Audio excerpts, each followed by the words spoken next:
I'm Robert Carter. I work for the Laboratory of Insurrectionary Imagination. I learnt a lot about permaculture, which I didn't know. I learnt about consensus voting and how to work effectively in a group.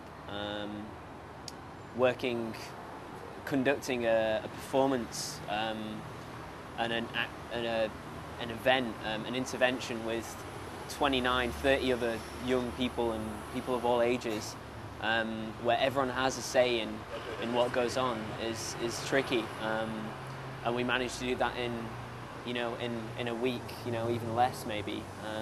So I learned a lot about permaculture, but I also learned a lot about how to work well and efficiently with a large group of people to make the biggest effect, the biggest change.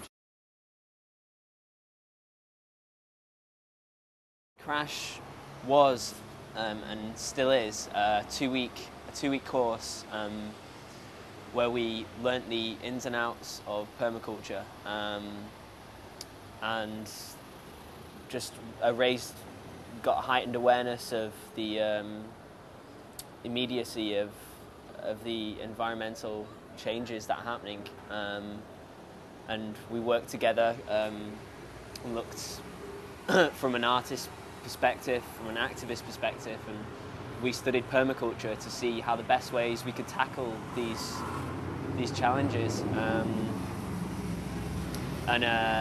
We started off in a theatre, and now we're taking things into the streets.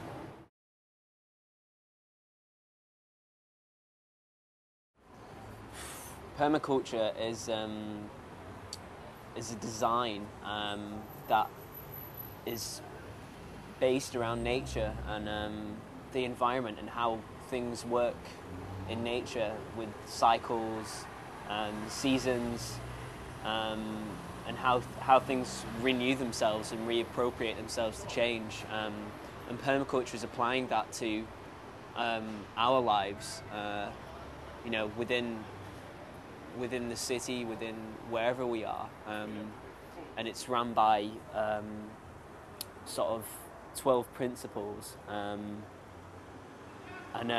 everything's decided by consensus, so everyone gets an equal say in how things turn out. So permaculture is designed for the fairest. It's designed for the fairest way of life for everyone.